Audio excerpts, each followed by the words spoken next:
Now see next topic, complex hydrograph.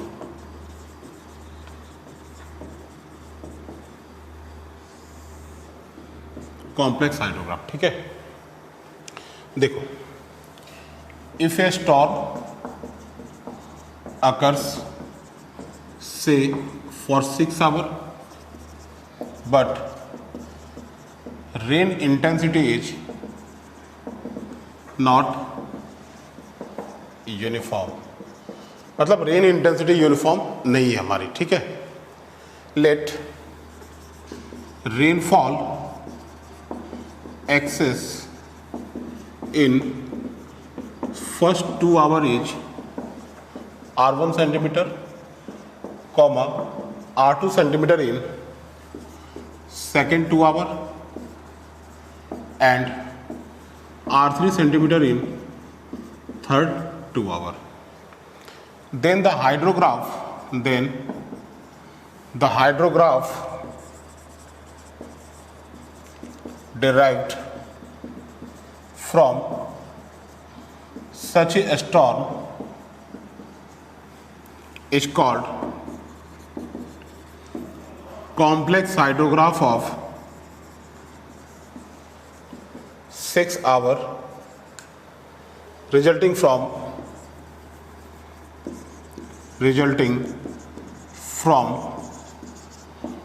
total rainfall excess of R1 plus R2 plus R3 centimetre, ठीक है। तो देखिए यहाँ पर एग्जैक्टली क्या है, जैसे मान लो कि इस कैचमेंट में ये स्टॉर्म है हमारी 6 आवर की, दिस इज 6 आवर स्टॉर्म, ऐसा रख लो 2 PM टू 8 PM, 6 घंटे की स्टॉर्म हो गई with variable rate, means intensity जो है इसकी कांस्टेंट नहीं है। तो 2 से 4 अगर आप देखोगे 2 to 4 PM intensity I1 centimetre per our है एंड रेनफॉल एक्सेस जो है इनकी वो है R1 सेंटीमीटर, राइट।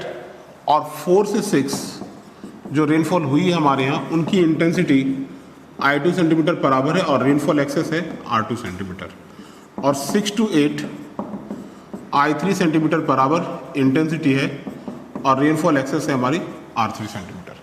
सीन कुछ ऐसा है यहाँ पे, मतलब आप हिटोग्राफ अगर बनाओगे तो ये कुछ इस तरीके से दिखेगा आपको, I1, I2 and I3. This is I1, this is I2 and this is I3. अब जब फाई इंडेक्स सब्ट्रैक्ट करोगे यहाँ पे आप फाई इंडेक्स, राइट, तो ये जो मिलेगा आपको R1, R2 और R3 मिलेगा। तो ये जो है हमारा वो क्या है, देखिए दिस इज यहाँ से यहाँ तक ये R1 है, ये R2 है और ये R3 है, 0, 2, 4 एंड 6, मतलब 2-2 घंटे पे हमारी इंटेंसिटी वैरी कर रही है। So we are not comfortable to find, इसको मैं ऐसा भी लिख सकता हूँ इस तरीके से, इसी फिगर को यहाँ पे बना दे रहा हूँ, देखिए 0, 2, 4 and 6, R1, R2 and R3। So rainfall जो है हमारी, रेनफॉल की इंटेंसिटी वो हर 2-2 घंटे पे वैरी कर रही है। So if intensity is going to be varying then we are not comfortable to get the unit hydrograph, because the definition of unit hydrograph is very simple, it is a DRH which results from unit depth of rainfall excess occurring during a storm of uniform rate of specified duration D hours, right. तो यहाँ पर rate हमारी uniform नहीं है, so we are not comfortable to get the unit hydrograph here. तो यहाँ पर क्या करना होगा हमें, चलो ठीक है 6 आवर तक यूनिट हाइड्रोग्राफ, 6 आवर तक इंटेंसिटी यूनिफॉर्म नहीं है, लेकिन 6 सेकंड तक तो इंटेंसिटी यूनिफॉर्म है। तो अगर 6 सेकंड की भी इंटेंसिटी यूनिफॉर्म आपको मिलती है then you will get the 60 minutes duration unit hydrograph, means 1 minute का आ जाएगा, और 1 मिनट के बाद हम 60 मिनट का निकालेंगे, मीन्स 1 घंटे का, 1 घंटे के बाद हम किसी भी ड्यूरेशन का निकाल सकते हैं, राइट। तो देखो यहाँ पे क्या है, अभी सीन क्या है, देखो as intensity is uniform up to 2 hour, hence we can easily get 2 hour unit hydrograph से U, ये आपको मिल जाएगा। 2 घंटे का यूनिट हाइड्रोग्राफ आपको बड़े आराम से मिलेगा। तो अब ये जो 2 घंटे की यूनिट हाइड्रोग्राफ है वो ये है हमारी, दिस इज 2 आवर UH से U।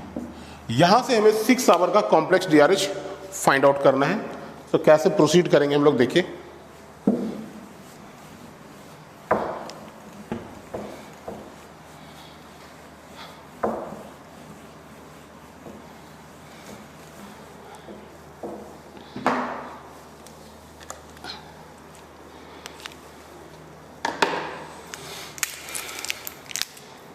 ये देखो,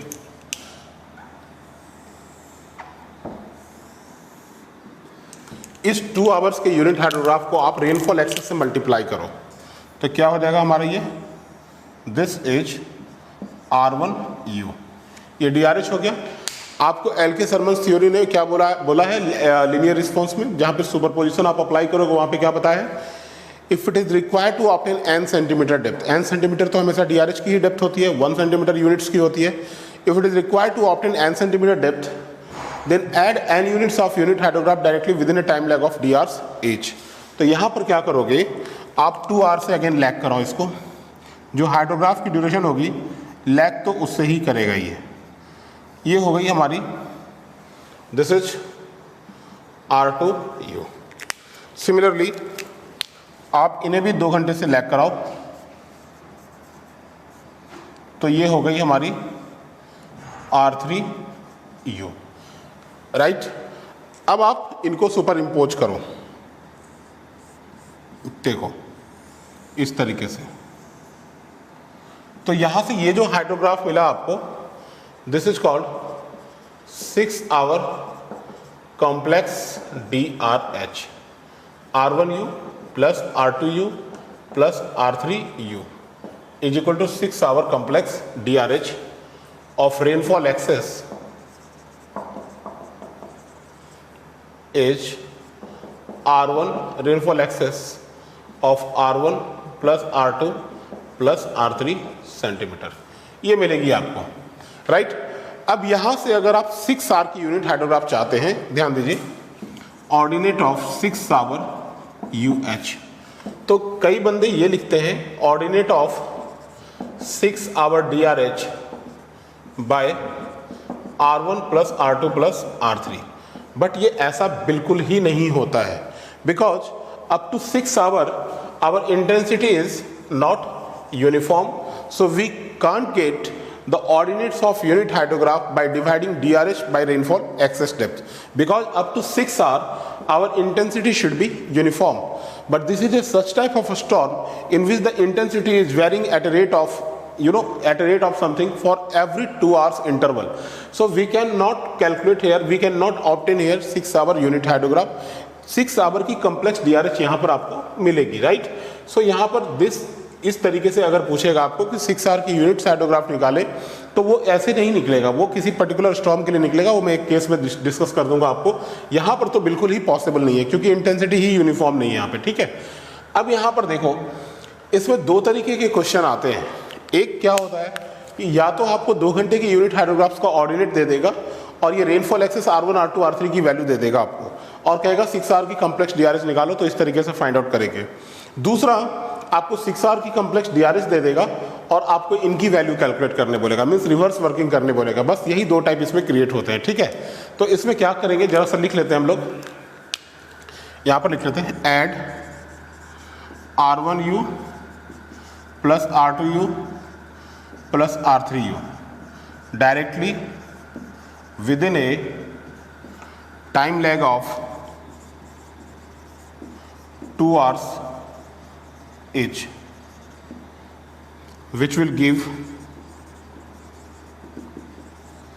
the ordinates of 6 hour complex DRH whose rainfall excess is R1 plus R2 plus R3 centimetre, whose rainfall excess is R1 plus R2 plus R3 centimetre. अगर आपको flood निकालना है तो इसमें ही base flow add कर लो। In order to find flood hydrograph comma add base flow in a 6-hour complex DRH। Means आप floods तो निकाल सकते हो बट यूनिट्स नहीं फाइंड आउट कर सकते यहाँ पे, राइट। तो यहाँ पर हम लोग लिखेंगे there are 2 cases of study. आप लिखो there are 2 cases of study.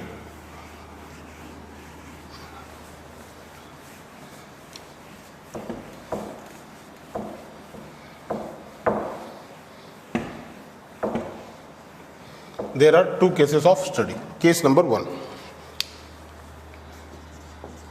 Case 1, right? Ordinates of 2-hour unit hydrograph is given. आप लिखिए ordinates of 2-hour unit hydrograph is given for which a storm of 6 hour occurs in a catchment.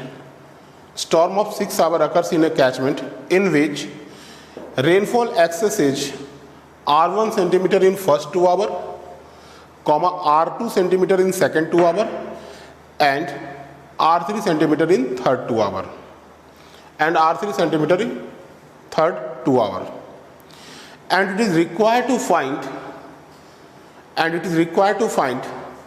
ordinates of 6-hour flood hydrograph, and it is required to find ordinates of 6-hour flood hydrograph।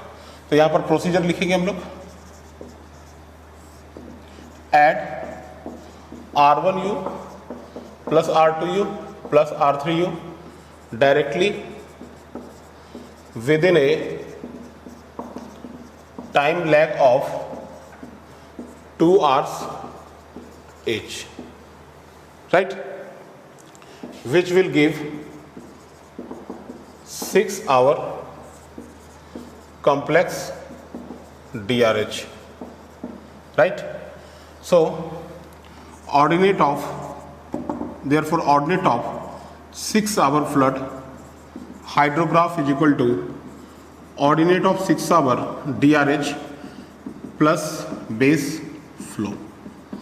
आप इस procedure से उसको find out कर लोगे, ठीक है। अभी इस पे हम लोग एक क्वेश्चन कर लेते हैं पहले, राइट, देन केस नंबर 2 पे आते हैं।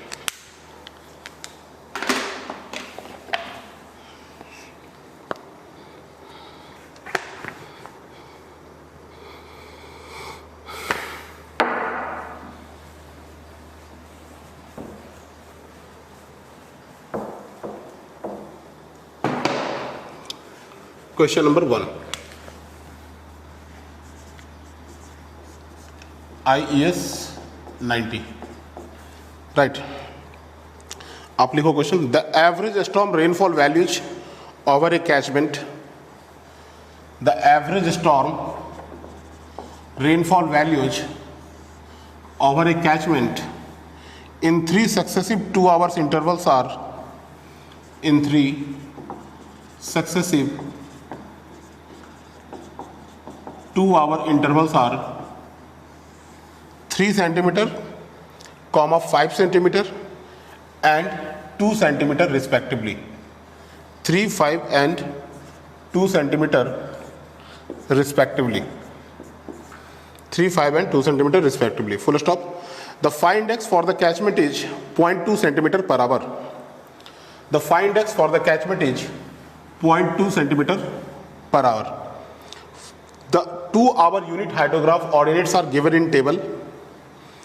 The 2-hour unit hydrograph ordinates are given in table, and base flow can be taken as 7 meter cube per second. And base flow can be taken as 7 meter cube per second. 7 meter cube per second. Calculate the resultant flood hydrograph. Calculate the resultant flood hydrograph.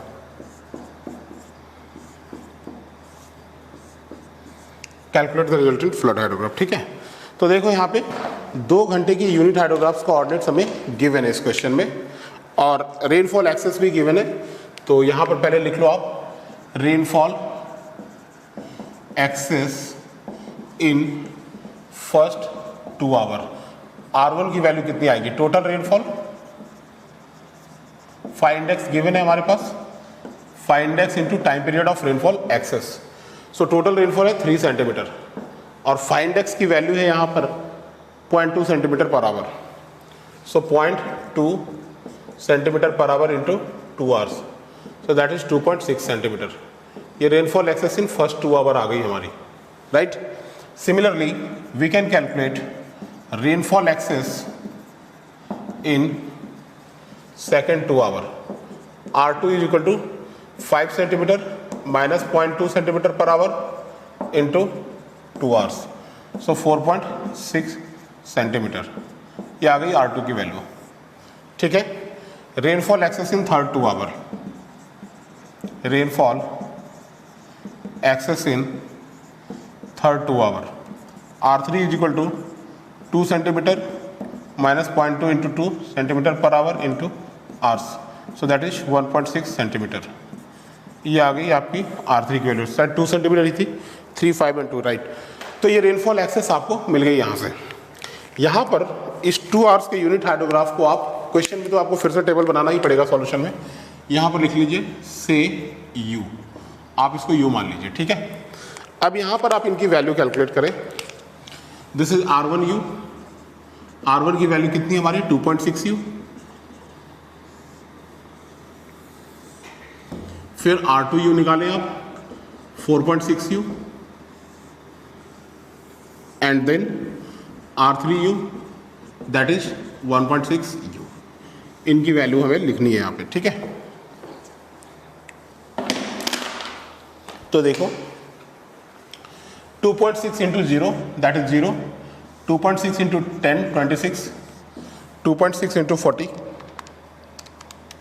104, 2.6 into 70 182, 2.6 into 50 130, 2.6 into 20 52, and 2.6 into 10 26, 2.6 into 6 15.6 and this is 0। क्योंकि R1U तो आपका यहीं से शुरू होगा, इसे तो time lag कराने की जरूरत ही नहीं है, आपको तो यही करना है। This is R1U, this is R2U and this is R3U। 2-2 घंटे से R2U और R3U को 2-2 घंटे से लैग करानी है। ये तो R1U हो गई हमारी और ये R2U हो गई and this is R3U, right. तो R1U तो 0 से ही स्टार्ट होगा, बट R2U और R3U को 2-2 घंटे से लैग कराना है हमें, राइट। तो यहाँ पर देखो आप, ये तो R1U आ गई, तो 0 पे R2U की वैल्यू तो एग्जिस्ट ही नहीं करेगी, सो डैश दे दो यहाँ पर। R2U, so 4.6 into 0 it is 0 and this is 4.6 into 10 that is 46, 4.6 into 40 so that is 184, 4.6 into 70 322, 4.6 into 50 230, 4.6 into 20 92, 4.6 into 10 46, 4.6 into 6 27.6 and this is 0, right। अब इसे आप R3U को 4 घंटे से लैग कराइए। सो this is 1.6 into 0 that is 0, 1.6 into 10 16, 1.6 into 40 64, 1.6 into 70 112, 1.6 into 50 80, 1.6 into 20 32, 1.6 into 10 16, 1.6 into 6 9.6 and this is 0। तो ये आ गई R1U, R2U, R3U। यहाँ पर लिखेंगे ordinate of 6 hour complex DRH। Complex DRH लिखो या DRH लिखो, बात एक ही है, क्योंकि इंटेंसिटी वेरिंग है तो it is well understood that it is complex DRH। So that is R1U plus R2U plus R3U, right. तो यहाँ से आप इनको ऐड करो, 0 plus nothing it should B 0, 26 plus 0 plus nothing, it should be 26. 104 plus 46 plus 0, that is 150. 182 plus 184 plus 16, that is 382. And 322 plus 64 plus 130, that is 516. 52 plus 230 plus 112, 394. 26 plus 92 plus 80, 198.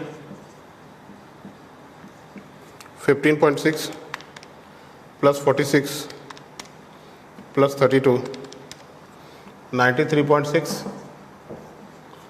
27.6 plus 16, 43.6. This is 9.6 and this is 0. ये आ गई आपको ordinate of 6 hour complex DRH और वेस्ट flow यहाँ पर given है इस क्वेश्चन में 7 मीटर क्यूब पर सेकेंड. ठीक है, सो यहाँ पर आप निकालेंगे floods. Base flow is given in the question and I think it is 7 metre cube per second, right. So ordinate of 6 hour flood hydrograph is equal to ordinate of 6R DRH plus base flow और ये base flow है 7 metre cube per second, right. So this is 7, 33, 157, 389, 516 plus 7, 523, 401, 198 plus 7, 205, 100.6, this is 50.6, 16.6 and this is 7. तो ये हो गया आपका answer. और यही क्वेश्चन इस बार गेट में आया था, पिछले बार गेट के ऑब्जेक्टिव में आया था यही क्वेश्चन, और ESE में 30 मार्क्स का ये कन्वेंशनल था, राइट. तो यहाँ पर जो गेट में आया था उसमें सेकंड स्टोर में रेनफॉल एक्सेस की वैल्यू उसने 0 कर दी थी, तो एक कॉलम तो 0 आपका डायरेक्टली चला जाएगा. सो कैलकुलेशन काफ़ी इजी हो जाएंगे उस क्वेश्चन में. सो आप ऑब्जेक्टिव में से सॉल्व कर सकते हैं. ठीक है, आइए दूसरे केस पे आते हैं, केस नंबर 2 पे.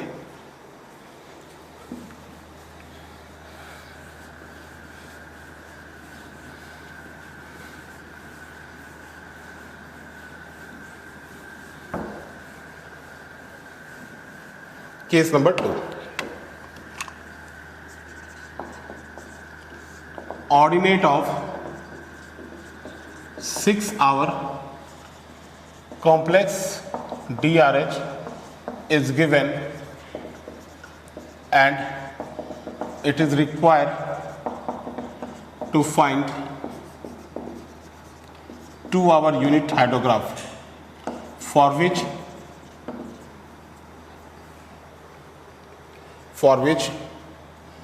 a storm of 6 hours occurs in which rainfall excess in first 2 hours is R1 centimeter, R2 centimeter in second 2 hours and R3 centimeter in third 2 hours, right. तो आपको कॉम्प्लेक्स ही given के होगा और आपको 2 घंटे की units पूछ रहा है. तो यहां पर हम क्या करेंगे, प्रोसीजर में लिखेंगे, let us consider ordinates of 2 hour unit hydrograph से U are U1, U2, U3 and UN, right. Now add R1U plus R2U plus R3U directly within a time lag of 2 hours each, right. इसको underline कर लेंगे, with in A time लेगा 2 hours each. तो ये जो R1U, R2U, R3U होगी हमारी यहाँ पर, वो किसके बराबर होगी, 6 आवर के कॉम्प्लेक्स DRH के बराबर होगी, जो कि ऑलरेडी गिवन है हमारी, right. So which will be equal to ordinates of 6R DRH, which is already given.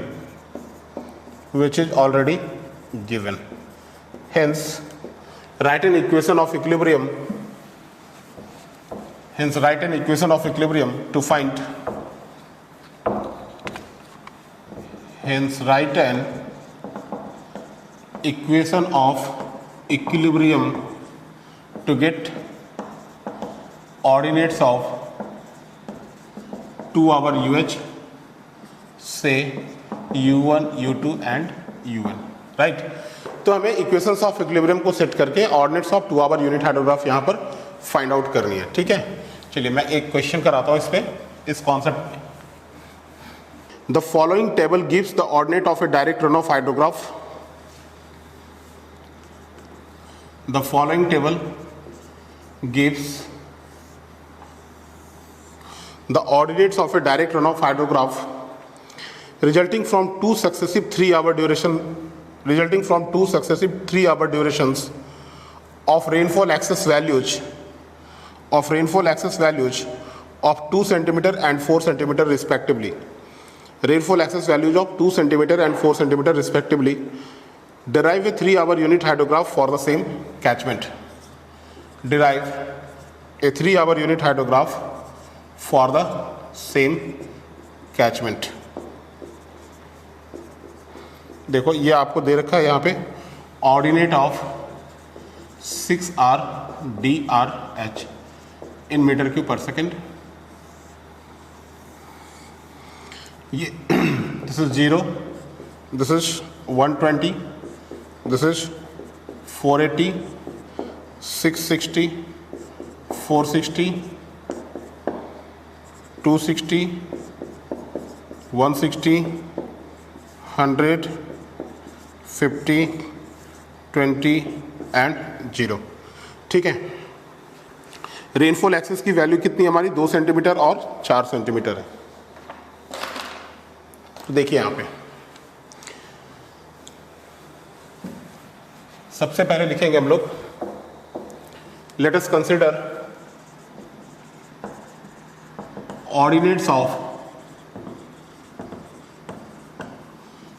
3-hour unit hydrograph, say U are U1, U2, U3, U10, U11 भी कह सकते हो, बट U11 एग्जिस्ट नहीं करेगी क्योंकि 6 घंटे का बेस पीरियड 3 घंटा है, 30 घंटे हैं अगर, तो 3 घंटे के हाइड्रोग्राफ का बेस पीरियड 27 ही होगा। वेल नोन है, अभी आपको पढ़ाया था थोड़ी देर पहले। सो U1, U2, U3 and U10, right. तो यहां पर लिख लो आप ऑर्डिनेट्स ऑफ 3-hour UH से U। This is U1, U2, U3, U4, U5, U6, U7, U8, U9, U10 well known है, ये एग्जिस्ट नहीं करेगा, राइट। U11, तो ये हो गई ordinates of 3-hour unit hydrograph. अब यहाँ पर क्या करेंगे हम लोग, R1U, R2U की वैल्यू लिखेंगे। R1U दैट इज 2U, और यहाँ लिखेंगे हम लोग R2U दैट इज 4U, ठीक है। R1U की वैल्यू क्या हो जाएगी हमारी, ये तो 0 से ही स्टार्ट होगा, 2U1, 2U2, 2U3, 2U4, 2U5, 2U6, 2U7, 2U8, 2U9, 2U10, ठीक है। R2U को कितने से लैग कराओगे, 2 घंटे से, so this is nothing, not existing. This is 4U1, 4U2, 4U3, 4U4, 4U5, 4U6, 4U7, 4U8, 4U9 and 4U10, ठीक है। अब इनको ऐड कीजिए आप। So R1U plus R2U, is equal to ordinate of 6 hour DRH, जो कि आपको column 1 में यहां पर गिवन है, राइट।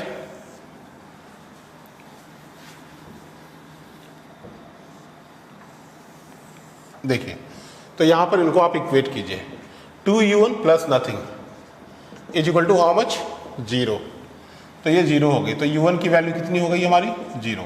यहां पर लिख लो आप, एक सेपरेट कॉलम बना लो, ordinate of 3 hour UH, right.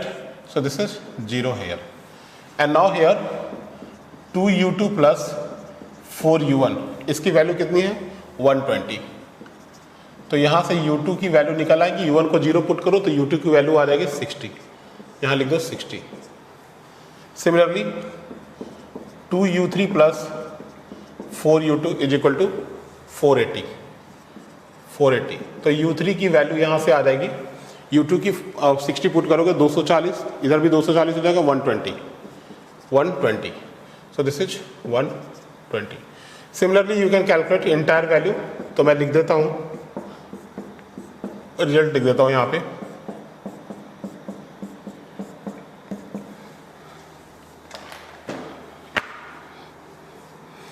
Sixty 120, 90, 50, 30, 20, 10, 5 and 0। इस तरीके से हम इसको फाइंड आउट करेंगे, ठीक है। तो ये दो वेराइटीज थे कॉम्प्लेक्स के, दोनों वेराइटीज पे एक ही क्वेश्चन हो गए हमारे। नाउ आइए नेक्स्ट पे, synthetic unit hydrograph.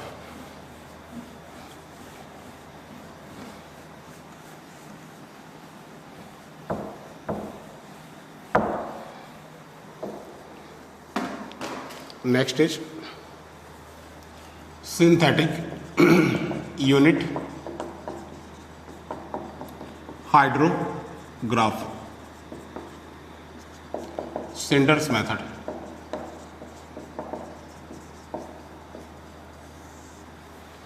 Right,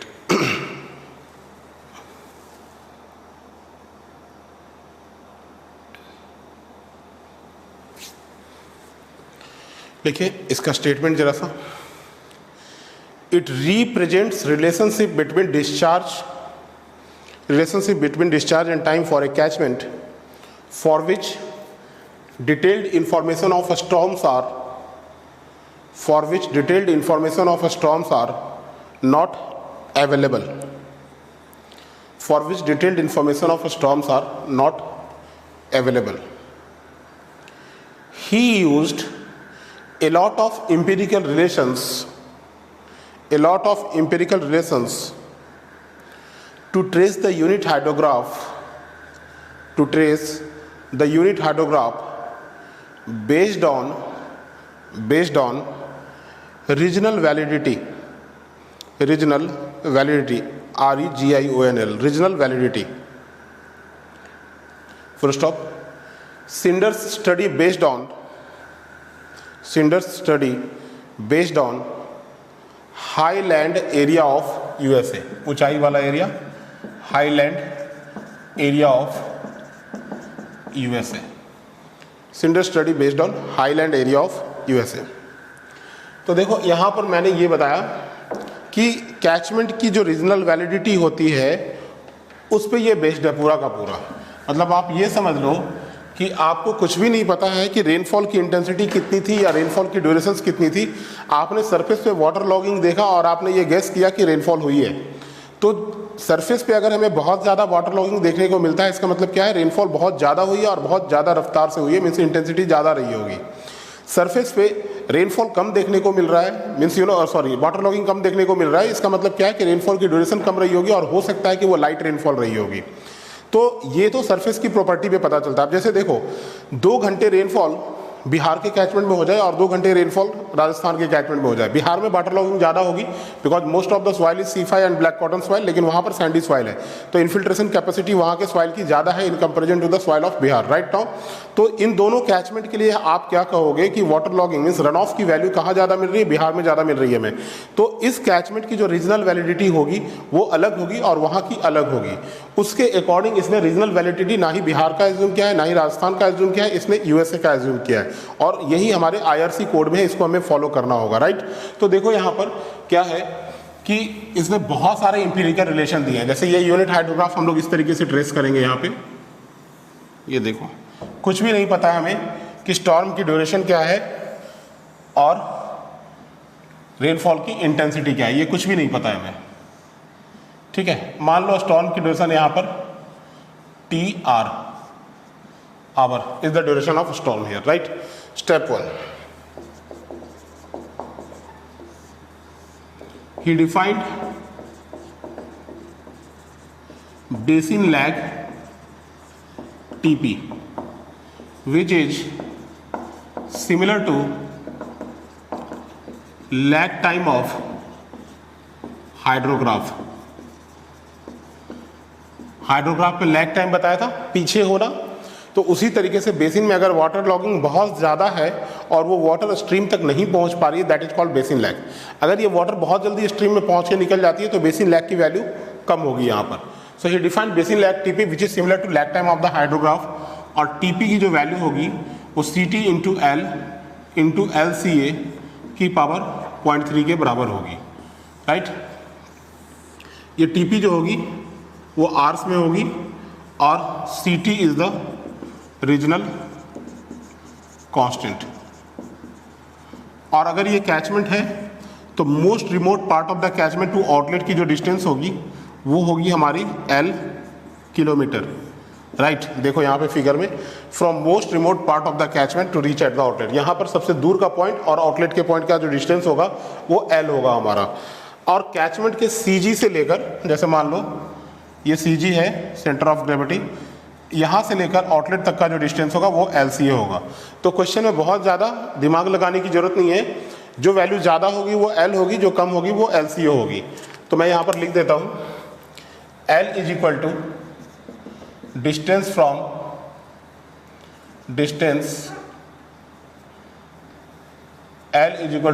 from most remote part of catchment to outlet, और LCA जो होगी distance from CG of basin to outlet होगी, राइट। दोनों की दोनों किलोमीटर में होगी। अब देखो बेसिन लैग, इसकी वैल्यू अगर ज़्यादा है बेसिन लैग की तो इसका मतलब है कि बारिश ज़्यादा हुई है। बेसिन लैग की वैल्यू कम है तो बारिश कम हुई है यहाँ पर, राइट। तो एग्जैक्टली इस बेसिन लैग की मदद से हम ये पता करेंगे कि कल जो बारिश हुई थी उसकी ड्यूरेशन कितनी रही होगी। So now step number 2, now standard duration of rainfall, standard duration of rainfall is given by TR is equal to TP by 5.5 hours। इस तरीके से हम स्टैंडर्ड ड्यूरेशन ऑफ रेनफॉल निकालेंगे और इस बेसिन लैग को आप यहाँ पर शो कर सकते हो, which is similar to lag time of the hydrograph. That is lag time क्या होती है हमारी, centre of mass of rainfall to peak of the hydrograph, लेकिन मैंने इसको दूसरे तरीके से एक्सप्लेन करके जो इसका ओरिजिनल व्यू था वो मैंने आपको बताया है लैग टाइम का। So that was the lag time, लेकिन यहाँ पर TL की बजाय हम लोग क्या लिखेंगे, TP, क्योंकि ये लैग टाइम बेसिन लैग में कन्वर्ट हो जाता है। नोटेशन इसके कंप्लीट अलग है, राइट। तो यहाँ पर this is the basin lag, TP and TR is the standard duration of rainfall. तो अब अगर मान लो TR की वैल्यू 4 आवर आ जाती है यहाँ पे कैलकुलेट करने पे, तो ये जो हाइड्रोग्राफ डिराइव होगा हमारा वो 4 आवर्स का यूनिट हाइड्रोग्राफ डिराइव होगा। लेकिन वो कह रहा है क्वेश्चन में कि आप 5 आवर्स का यूनिट हाइड्रोग्राफ डिराइव करो, तो यहाँ से 4 आवर आ रहा है लेकिन ये डिराइव करने 5 आवर्स का बोल रहा है। तो 4 आवर जो हो गई हमारी वो स्टैंडर्ड ड्यूरेशन हो गई, और 5 आवर्स जो कह रहा है हमारा वो हमारा नॉन स्टैंडर्ड ड्यूरेशन होगा। तो अब अगर नॉन स्टैंडर्ड ड्यूरेशन होगा तो हमें क्या करना चाहिए, मीन्स हमें बेसिन लैग को क्या करना पड़ेगा, रिवाइज करना पड़ेगा। तो अगर मान लो कि यहाँ से ये 4 आ रहा है और 4 आवर्स का ही कैलकुलेट करने कह रहा है, तो आराम से तुम पिक डिस्चार्ज निकाल सकते हो। So that is peak discharge, यहाँ पर निकाल के आप छोड़ दोगे इसको, QP is equal to 2.78 CP into A by TP। CP यहाँ पर क्या है, रीजनल कांस्टेंट है, आपको वैल्यू देगा, CT का अलग देगा, CP का अलग देगा, that is regional constant. 0.1 to 0.3 इसकी वैल्यू होती है। A is equal to area in kilometre square. अब जैसे देखो स्टेप 3 में कि जैसे यहाँ से 4 आवर्स आई लेकिन 5 आवर्स का यूनिट हाइड्रोग्राफ कैलकुलेट करने बोल रहा है, तो वो हम कैसे करेंगे? स्टेप 3 में लिखते हैं इसको।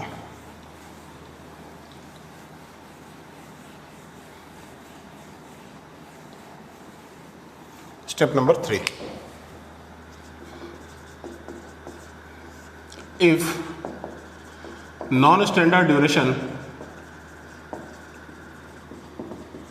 of rainfall of TR hour is given, then अब जैसे देखो 4 घंटे बारिश हुई और एक बार 5 घंटे बारिश हुई, दोनों में वाटर लॉगिंग में डिफरेंसेस होगा। तो जब वाटर लॉगिंग में डिफरेंस होगा तो बेसिन लैग भी बढ़ेगा, हमारा पानी को निकलने में भी समय ज़्यादा लगेगा। तो उसी तरीके से यहाँ पर देखो ये 4 घंटे जो तुम लोगे, ये टीपी कहाँ से कैलकुलेट कर रहे हो तुम? इसके सेंटर ऑफ ग्रेविटी से। तो अगर ये 4 घंटे का स्टॉर्म है तो सीजी कितने पे लाई करेगा? 2 घंटे पे लाई करेगा। लेकिन अगर ये स्टॉर्म 5 घंटे का है तो सीजी तो 2.5 पे लाई करेगा। दैट मीन्स टीपी की वैल्यू चेंज होगी। तो 2 तरीके से इसको समझो, एक प्रैक्टिकली समझो और एक एज पर द डायग्राम समझो। प्रैक्टिकली क्या है कि अगर 4 घंटे बारिश होगी तो जो वाटर लॉगिंग होगी वो काफ़ी डिफरेंट होगी in comparison to the 5 hours of rainfall. Intensity is assume to be constant here, right? So intensity का अपने दिमाग में नहीं रखोगे अभी।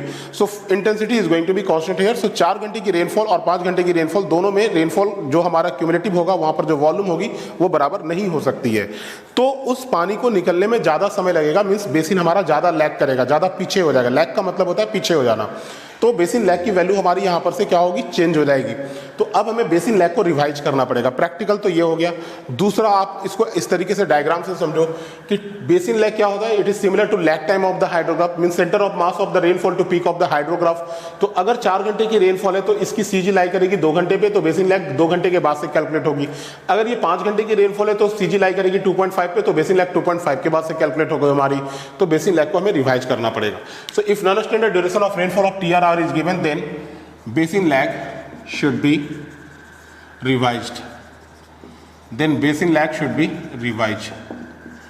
So therefore revised basin lag is given by TP dash is equal to 21/22 TP plus TR/4। Notation को change मत करना। आर कैपिटल का मतलब हो गया non standard duration, R small का मतलब हो गया स्टैंडर्ड ड्यूरेशन, राइट? तो ये आर्स में हो जाएगा।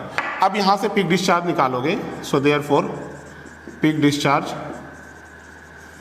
QP dash is equal to 2.78 CP into A by TP dash. ये आपका पीक डिस्चार्ज निकल के आ जाएगा। आप इनको डायग्राम में भी इंट्रोड्यूस कर सकते हो इस तरीके से।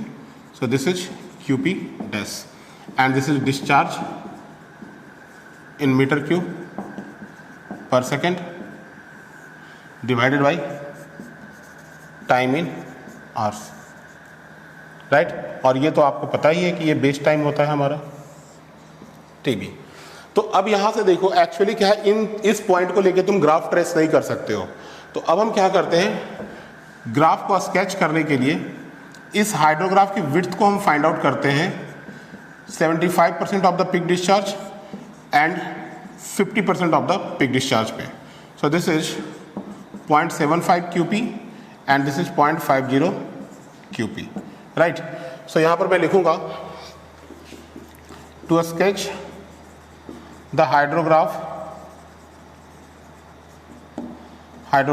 comma width of hydrograph is calculated at 50% and 75% of peak discharge, 50% and 75% of the peak discharge। तो यहाँ से W50 की जो वैल्यू होगी, W50 की वैल्यू क्या होगी देखिए। So therefore width of unit hydrograph at 50% peak discharge is given by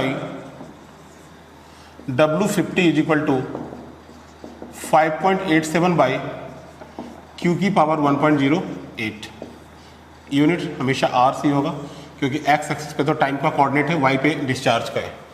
और यहाँ पर Q जो होगी that is discharge per unit area. This is in meter cube per second and this is in kilometer square. So this should be in meter cube per second per kilometer square, right? Now width of unit hydrograph at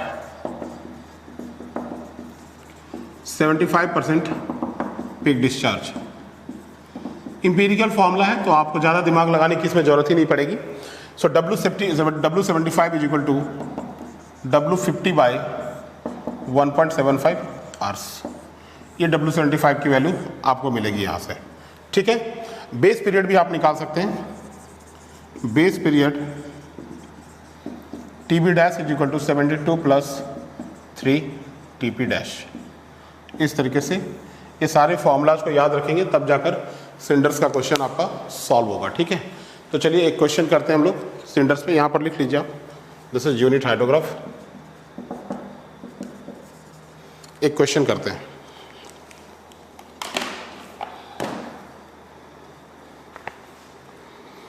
ये question आया था IAS 2006 में, civil services 2006.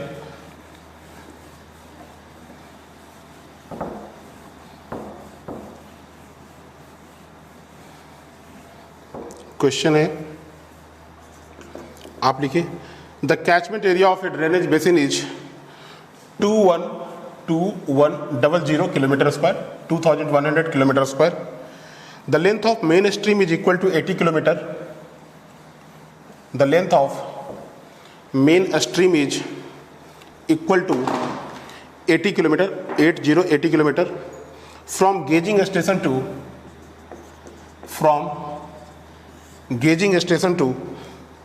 most remote point. From gauging station to most remote point. Full stop. The distance allowed to the main stream. The distance allowed to the main stream from the basin outlet to a point on the stream. From the basin outlet to a point on the stream which is nearest to the centroid of the basin is equal to 50 kilometer. Which is nearest to the centroid of the basin is equal to 50 kilometer. Calculate the width of 3-hour unit hydrograph at 50% and 75% peak discharge. 50% and 75% peak discharge. Using Sinder's method, given CT is equal to 1.85 and CP is equal to 0.45 for a basin. ठीक है. तो सबसे पहले हम लोग क्या करेंगे, लिखेंगे गिवन डेटा. क्या क्या गिवन है देखिए. Area 2100 kilometre square. Length main stream to most remote point of the catchment 80 kilometre. और सेंट्रोइड से LCA की वैल्यू कितनी दे रखी है, 50 किलोमीटर.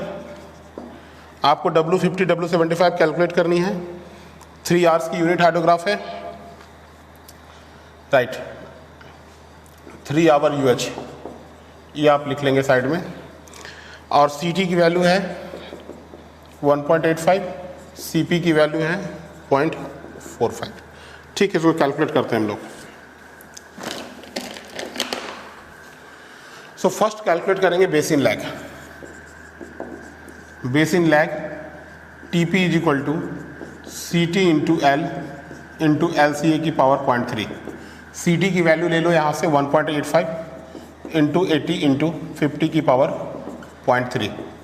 सो ये आ गया 80 into 50 raised to the power 0.3 into 1.85, that is 22.274 hours. So now standard duration of rainfall. Standard duration of rainfall is T small r is equal to TP by 5.5. So 22.274 divided by 5.5, 4.0. 22.27 divide by 5.5 4.05 hour, right. But देखो आप, non standard duration given है 3 hours, since non standard duration of rainfall of TR is equal to 3 hour is given, तो क्या करना पड़ेगा, basin lag को revise करना पड़ेगा। Hence basin lag should be revised, so therefore revised basin lag TP dash is equal to 21/22 TP plus TR by 4. So TP dash is equal to 21/22 into 22.274 plus 3/4. So 21/22 into 22.274 plus 3/4, that is 22.0 hours, right। ये आ गई हमारी revise basin lag. So therefore peak discharge QP dash is equal to 2.78 CP into A by TP dash. So 2.78 CP की value कितनी है, 0.45 into A 2100 by TP dash कितनी है हमारी 22, तो इनकी वैल्यू आ जाएगी डिस्चार्ज की 2.78 into 0.45 into 2100 divide by 22, so 119.41 metre cube per second, right. So therefore width of unit hydrograph at width of 3 hour unit hydrograph, width of 3 hour unit hydrograph at 50% peak discharge is given by W50 is equal to 5.87 by Q की power 1.08। तो इस value को put कर लो यहाँ पे, 5.87 by Q की value 119.41 की power 1.08, तो ये कितना आ जाएगा 119.41 raised to the power 1.08, answer is equal to this 5.87 divide by answer that is 0.003। Q calculate नहीं किया यहाँ पे, सो Q की पावर 1.08, तो Q पहले कैलकुलेट कर लो। Now Q is equal to QP by area, so 119.41 by 2100, 119.41 by 2100, 0.056 0.057 568 मतलब 57, so metre cube per second per kilometre square. So therefore W50 की वैल्यू कितनी आ जाएगी 5.87 बाई 0.057 की power 1.08, so we can write 5.87 divide by 0.057 raised to the power 1.08, so this is 129.50 hours. ये हो गई answer आपकी W50 की। W75 कितनी हो जाएगी, W50 by 1.75, so 129.50 divide by 1.75, 74 hours. Again I repeat 129.50 divide by 1.75, 74 hours. ये हो गई आपकी W75 की आंसर। अब अगर मान लो आपको वैसे क्वेश्चन में तो नहीं कहा, बट अगर बेस पीरियड कैलकुलेट करना है तो भी हम कर सकते हैं।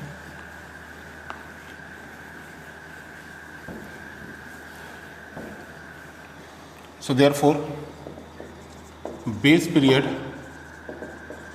TB dash is equal to 72 plus 3 TP dash, so 72 plus 3 into 22 that is 138 hours. Question में पूछा नहीं है, बट आप ग्राफ बना सकते हो इसका इस तरीके से। ये हो गई, देखो पिक डिस्चार्ज कितनी आई है 119.41 QP इजिकल टू ये लिख दो मीटर क्यूब पर सेकंड। W75 यहाँ पर लिखो 0.75 QP और इसकी वैल्यू डालो W75 की 74 आवर्स। W50 इसकी वैल्यू डालो 129.50 आवर्स। दिस इज 0.50 QP और यहाँ पर लिखो आप TB is equal to 138 hours और यहाँ मेंशन करो कितने घंटे का हाइड्रोग्राफ है ये 3 आवर। ऑटोमेटिकली पता चल जाएगा। यहाँ पर आप बेसिन लैग मेंशन कर लो, ज़रूरत नहीं है बट ठीक है लिख लो। बेसिन लैग आ गया 22.0 आवर्स। ये हो गया हमारा कंप्लीट रिप्रेजेंटेशन सिंडर्स मेथड्स के यूनिट हाइड्रोग्राफ का। ठीक है, ओके।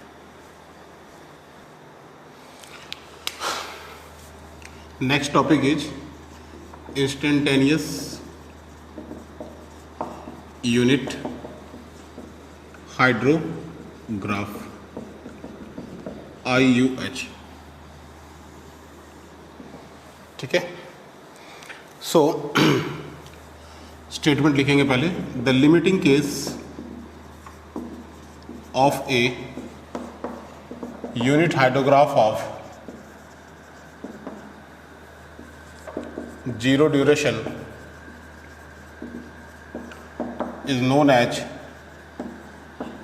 IUH। राइट, देखो यहाँ पे क्या होगा।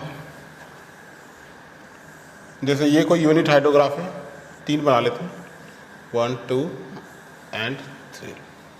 तो मान लो this is called D1RUH, this is D2RUH and this is D3RUH।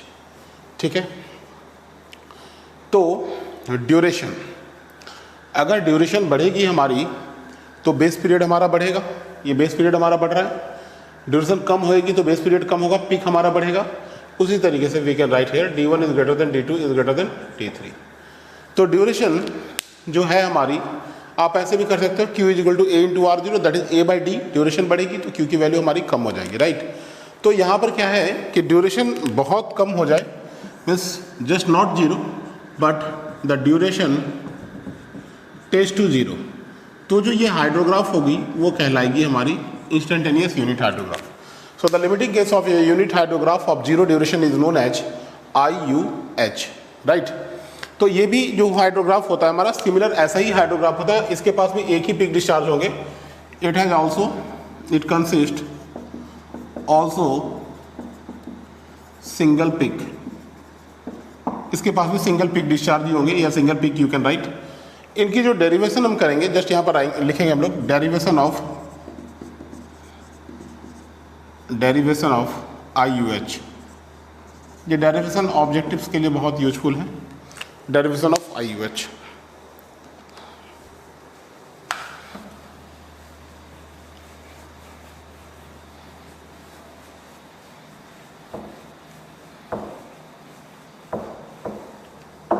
देखो क्या है ये। जैसे मान लो ये D आवर की यूनिट हाइड्रोग्राफ है। ठीक है, तो आपने T आवर का फाइंड आउट किया था, ये हम लोग निकाल चुके थे T आवर्स का। अब T आवर्स का मत निकालो, आप निकालो DT आवर्स का यूनिट हाइड्रोग्राफ। ठीक है, DT आवर्स का यूनिट हाइड्रोग्राफ। ये D आवर्स यूनिट हाइड्रोग्राफ हमारी यहाँ पर गिवन है because this is the catchment और इस कैचमेंट पे D आवर की स्टॉर्म है with rainfall excess of 1 centimetre. तो ये D आवर्स की यूनिट हमको यहाँ से मिलेगी। इस D आर की यूनिट्स की मदद से DT आवर्स की यूनिट हम लोग पहले निकालेंगे। तो सबसे पहले हमें क्या करना पड़ेगा इस केस में, एस कर्व फाइंड करना पड़ेगा। ये हमने यहाँ से एस कर्व फाइंड आउट कर लिया। अब इस एस कर्व को हमें DT आवर से क्या करना पड़ेगा, लैग कराना पड़ेगा। दिस इज DT आवर, इसको हमने लैग करा दिया। ये देखो लैग करा दिया। अब लैग कराने के बाद हमने यहाँ से डेल्टा वाई फाइंड आउट किया। This is delta Y. ठीक है, आपको मेमोरी मैप भी बताया था, डेरिवेशन भी बताया था। तो तो अगर ये मान लो यहाँ पर डिस्चार्ज है आपकी S1 metre cube per second और ये डिस्चार्ज है आपकी S2 metre cube per second, तो डेल्टा वाई की वैल्यू कितनी हो जाएगी? S1 minus S2 metre cube per second, क्योंकि ये तो है डिस्चार्ज ही, this is discharge and this is time. अब इस डेल्टा वाई को हर टाइम इंटरवल पे तुम फाइंड आउट करो और एक ग्राफ प्लॉट करो। तो वो जो ग्राफ आएगा तुम्हारा, दिस इज व्हाट, देखो ये ग्राफ हमारा कुछ ऐसा आएगा। इस ग्राफ को हम क्या कह सकते हैं? This is called dt hour DRH of rainfall excess is equal to, क्या हो जाएगी इसकी rainfall intensity effective 1/d centimetre per hour. इसकी भी 1/d 1/d, सो 1/d यहाँ लिखता हूँ मैं 1/d centimetre per hour into dt hours cancel, so that is dt/d centimetre. अब यहाँ से अगर आपको यूनिट्स निकालना है तो क्या करोगे आप? इसको डिवाइड करोगे। So this is dt hour UH is equal to DTR DRH by rainfall excess. So DTR DRH क्या हो गई हमारी? डेल्टा वाई, और रेनफॉल एक्सेस क्या हो जाएगी? DT/D। सो आप इसको लिख सकते हो, यहाँ पर लिख रहा हूँ मैं, ordinate of DT hour UH is equal to S1 minus S2 by DT into D। इसको आप ऐसे भी लिख सकते हो, S1 minus S2 by DT into 1/R0, क्योंकि R0 की वैल्यू 1/D होगी तो बात तो बराबर ही हो जाएगी। Now ordinate of IUH means instantaneous unit hydrograph is equal to limit DT tends to 0 ordinate of DT hour UH। तो ये हो जाएगी limit DT tends to 0 S1 minus S2 by DT into D। तो अब जैसे देखो यहाँ पर मैं इस फिगर को डिलीट कर रहा हूँ, इस फिगर का काम हो गया हमारा, पहले भी डिस्कस किया है।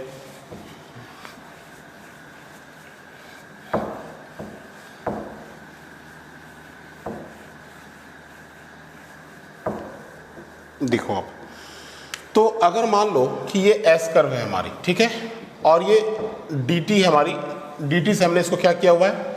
लैग कराया हुआ है। लेकिन अब इस dt की वैल्यू को देखो, ये एस कर्व है, ये S curve lag by dt hours है, तो ये dt की वैल्यू अगर 0 होगी, बिल्कुल टेंड्स टू 0 होगी, तो ये जो कर्व है हमारा लैग वाला जो कर्व होगा वो क्या होगा?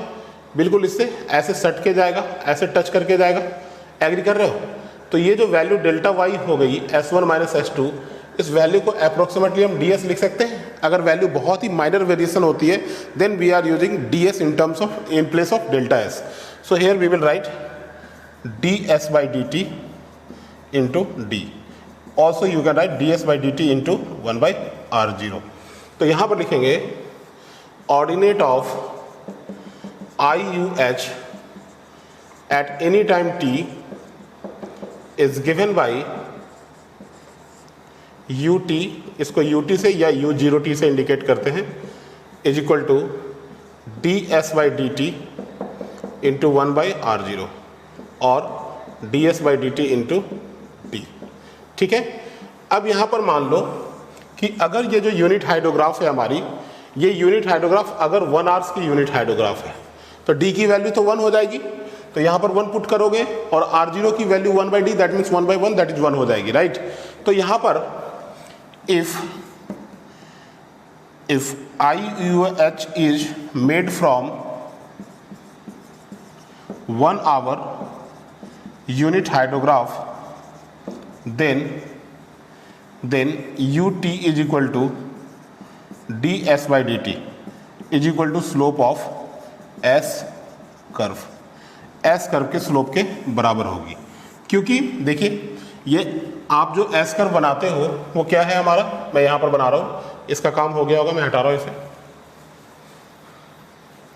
जैसे ये हमारी एस कर्व है, तो यहाँ पर ये तो एस मीटर क्यूब पर सेकंड इज द डिस्चार्ज है, मैं एस से इंडिकेट कर रहा हूँ, और ये टाइम है हमारा आर्स में, तो dy by D X that is ds by dt करोगे तो ये क्या मिलेगी, एस कर्व की स्लोप ही मिलेगी इस लाइन की.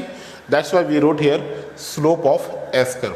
सो ordinate of I U H at any time t is equal to slope of S curve when S curve has been made from 1 hour unit hydrograph. आप अपने नोट्स में इसको लिखो. Ordinates of IUH at any time t is equal to slope of S curve when S curve has been made from 1 hour unit hydrograph. 1 hour unit hydrograph हमेशा S curve के slope के बराबर नहीं होगा, तभी होगा जब S कर्व जो है वो 1 घंटे के यूनिट हाइड्रोग्राफ से हमारी बनी होगी. Right, okay. नेक्स्ट क्वेश्चन पे आते हैं, जरा सा देखते हैं ऑर्डिनेट्स ऑफ IUH का एक क्वेश्चन. तो एक क्वेश्चन लिखेंगे आप, ordinates of IUH of a catchment are given below. Derive a direct runoff hydrograph DRH for this catchment due to a storm of duration 4 hours and having a rainfall excess of 5 centimeter and having a rainfall excess of 5 centimeter. This is time in hours and this is ordinate of IUH in meter cube per second. Time is 0, 1, 2, 3, 4, 5, 6, 7, 8, 9, 10, 11 and 12. Ordinate of IUH हमारी है 0, 8, 35, 50, 47, 40, 31, 23, 15, 10, 6, 3 and 0. कह रहे the ordinates of IUH of a catchment is given below. Derive the direct runoff hydrograph for this catchment due to a storm of 4 hours and having a rainfall excess of 5 centimetre. मतलब 5 centimetre rainfall access है, उनकी आपको DRH find out करनी है. ये IUH given है. तो देखो IUH जो है उसकी ड्यूरेशन 0 hours होती है. तो जब भी आपको फर्दर मूव करना है तो सबसे पहले आपको 1 घंटे का यूनिट हाइड्रोग्राफ बनाना पड़ेगा. ठीक है, तो यहाँ पर लिखेंगे आपको 1 घंटे का यूनिट हाइड्रोग्राफ बनाना है. सो आप यहाँ पर लिख सकते हो ordinate of IUH lag by 1 hours. Ordinate of IUH lag by 1 hours. तो ये आप इनको अगर 1 hour से लैग कराएंगे तो ये हो जाएगी nothing, it should B 0, it should B 8, 35, 50, 47, 40, 31, 23, 15, 10, 6, 3 and 0. Right. अब यहाँ से इन दोनों को ऐड करेंगे तो इनकी भी रेनफॉल एक्सेस 1 सेंटीमीटर होगी, इनकी भी 1 सेंटीमीटर होगी. राइट. तो इन दोनों को ऐड करोगे तो रेनफॉल एक्सेस 2 सेंटीमीटर मिलेगी. तो DRH मिलेगा आपको. DRH को 2 सेंटीमीटर से डिवाइड करोगे तो यूनिट मिलेगा. तो यहाँ पर लिखेंगे ordinate of 1 hour UH is equal to ordinate of IUH plus ordinate of IUH lag by 1 hour divide by 2. तो ये आ जाएगा 0, 8 divide by 2 that is 4, 35 plus 8, 35 plus 8 divide by 2 that is 21.5. तो अब मैं रिमेनिंग वैल्यूज को लिख देता हूँ. No need to calculate, no need to waste the time. So 21.5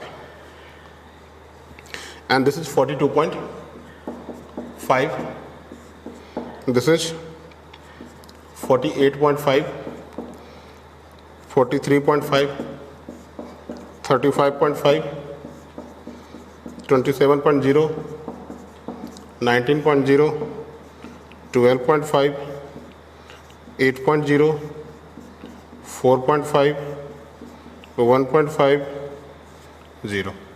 ठीक है, ये ऑर्डिनेट ऑफ IUH आ गई. अब हमें 4 hours की यूनिट हाइड्रोग्राफ चाहिए, तो हम क्या करेंगे इसको, देखिए पहले एस कर्व बनाएंगे. So S curve lag by 1 hour, और यहाँ पर लिखेंगे हम लोग एस कर्व ऑर्डिनेट। क्यों लैग कराए 1 आर से? क्योंकि ये एस कर्व जो बनेगी हमारी, ये हाइड्रोग्राफ कितने की है? 1 आवर्स की है। तो इनको आप 1 आवर से लैग करा लो, तो क्या हो जाएगा यहाँ पर? It will not exist, 0 plus nothing it should B 0, ये 0, सो 4 प्लस 0 इट इज़ 4। इस 4 को यहाँ लेके आइए, सो दैट इज़ 25.5। इस 25.5 को यहाँ लाएंगे तो ऐड करेंगे, चलिए मैं वैल्यू लिख देता हूँ, that is 68। This is 68 here, तो ये वैल्यू आ जाएगी हमारी 116.5। इस 116.5 को यहाँ लाओ तो ये आ जाएगी 160। 160 को यहाँ कैरी करो तो ये वैल्यू, बहुत बार कराया आपको इस तरीके का क्वेश्चन, 195.5। 195.5 को यहाँ ले लो तो ये आ जाएगा 222.5। अब ये 222.5 यहाँ आएगा तो ये आ जाएगा 241.5। 241.5 यहाँ आएगा, इसमें 12.5 ऐड करो तो 254.0।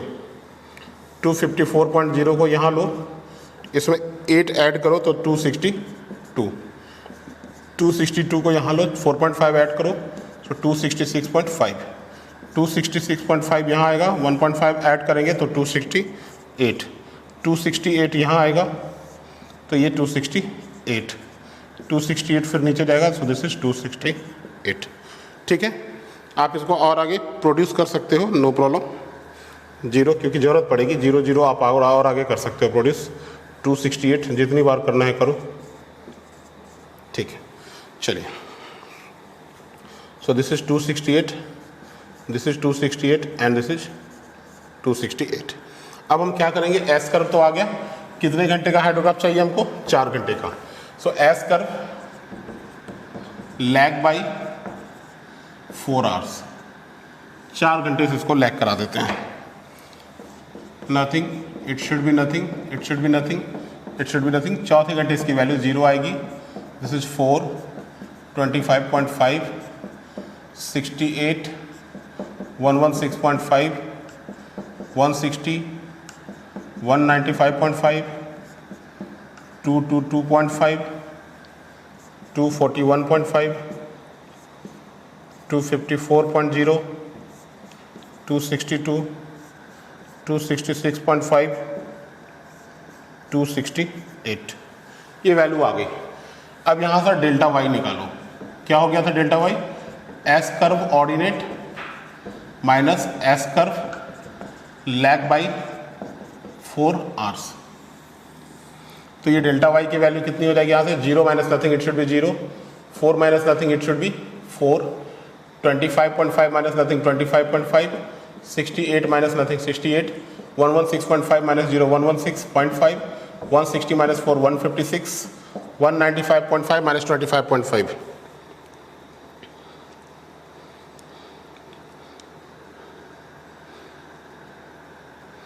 ठीक है,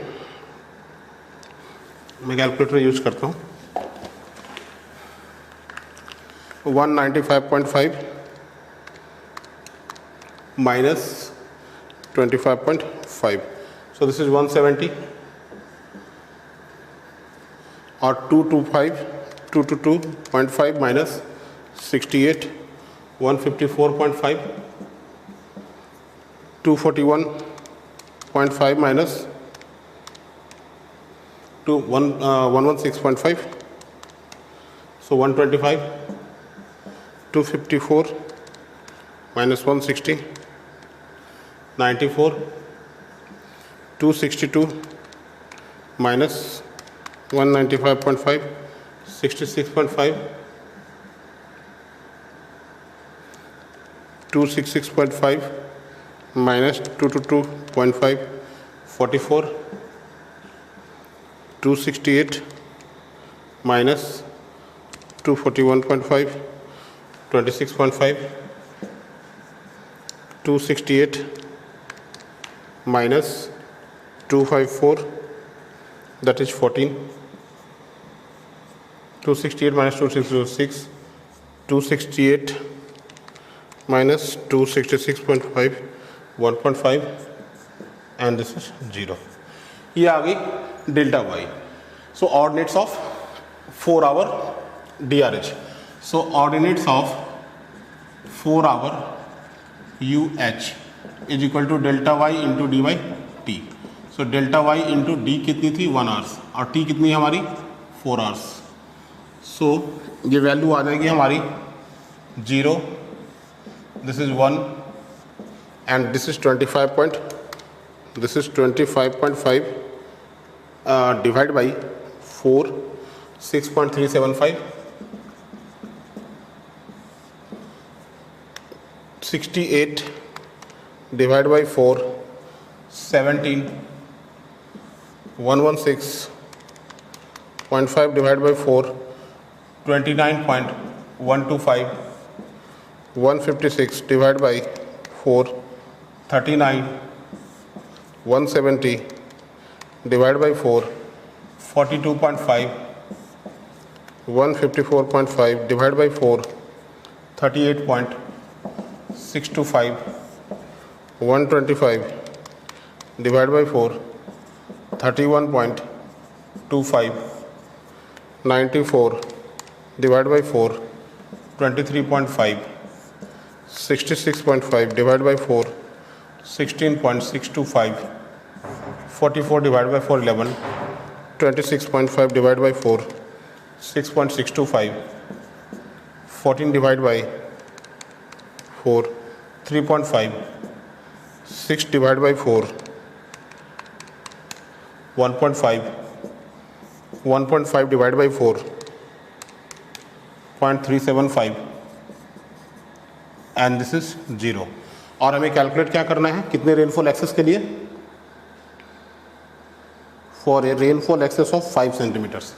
सो therefore ordinate of 4 hour DRH is equal to ordinate of 4 hour UH into 4 centimetre.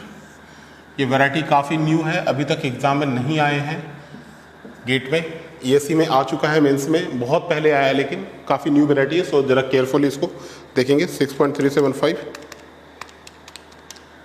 Into 4, so that is 25.5. 4 था या 5 था? Rainfall excess of 5 centimetre, so that is 5 centimeter. So this is 5 here.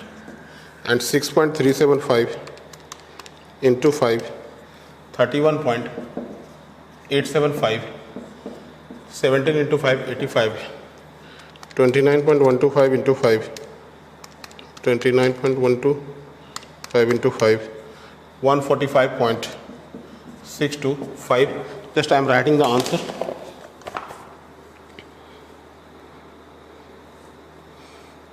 Right. So this is 39 into 5, that is 195. This is 212.50, 193.13, 156.25, 117.50, 83.13, 55.00, 33.13, 17.50, 7.50, 1.88 and this is 0. So this will be the final answer here, right? So IUH given है, किसी भी duration की calculate करने हो, अगर IUH का question है तो पहले 1 घंटे का फाइंड आउट करो, फिर किसी भी ड्यूरेशन का तुम फाइंड आउट कर सकते हो, नो प्रॉब्लम. एस कर से किया क्योंकि सिंपल है, नहीं तो 4 बार लैग करना पड़ता, टेबल भर जाता, कॉपी भर जाता आपका, राइट. चलिए नेक्स्ट पे आते हैं हम लोग. तो किसी factors affecting run off hydrograph. तो first point, characteristic of rainfall like intensity of rain, direction of storm, duration of storm, etc etc. तो अगर इंटेंसिटी ज़्यादा होगी तो रन ऑफ ज़्यादा होगा, और रन ऑफ ज़्यादा होगा तो हाइड्रोग्राफ डेफिनेटली अफेक्टेड होगा, क्योंकि हम लोग तो डायरेक्ट रन ऑफ हाइड्रोग्राफ ही बनाते हैं, देन फ्लड बनाते हैं हम लोग। Intensity, directions and duration of storm, storm की ड्यूरेशन ज़्यादा होगी, देन ऑल्सो रन ऑफ ज़्यादा हो सकता है हमारा, so all these factors will affect. दूसरा, सेकेंड, कैरेक्टरिस्टिक ऑफ कैचमेंट। इसका फर्स्ट पॉइंट देखिए आप, एरिया। एरिया क्यूपी आपको मैंने बताया था A इंटू R0, तो एरिया अगर बढ़ेगी तो पीक डिस्चार्ज हमारा क्या होगा, बढ़ेगा। So the peak of hydrograph increases with increase in area. The peak of hydrograph increases with increase in area. For a small catchment,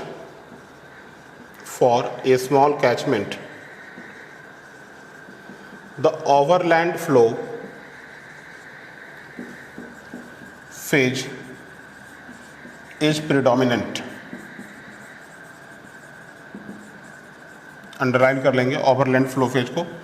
for a small catchment the overland flow phase is predominant, whereas for a large catchment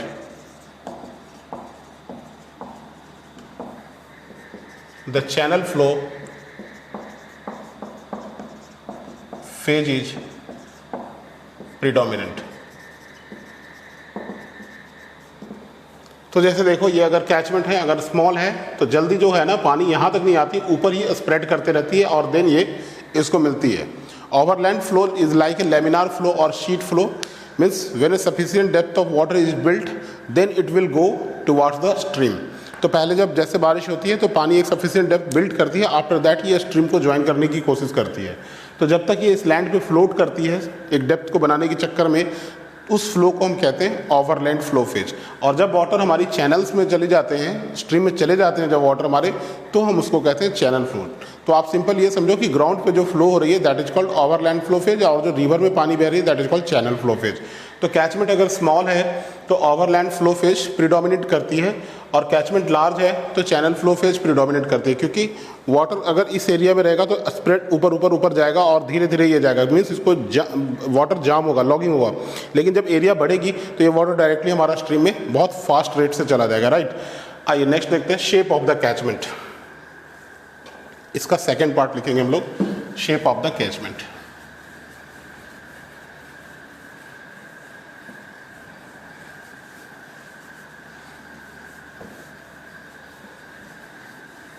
Shape of the catchment, second part.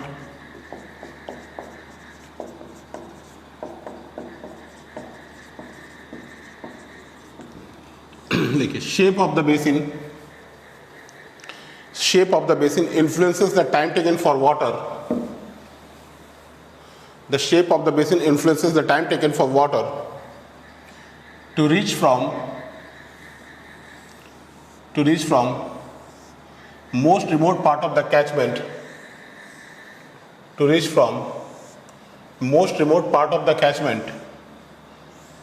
the outlet. Most remote part of the catchment to the outlet. Thus, thus the hydrograph and its shape. Thus the hydrograph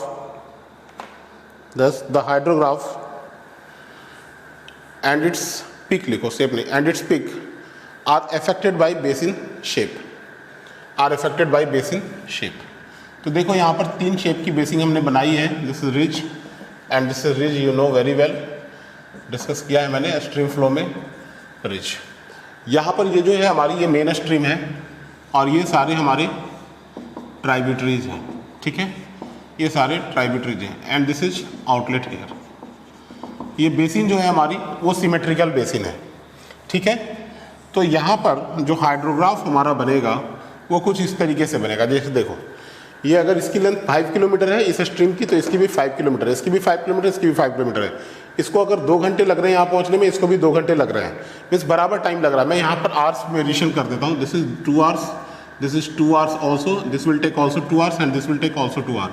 तो ऐसा stream line जो कि same time पे मेरे stream को join करता है उसको हम कहते हैं isochrones. The line joining the points in a map having equal time of travel of surface run off is called आइसोक्रोन।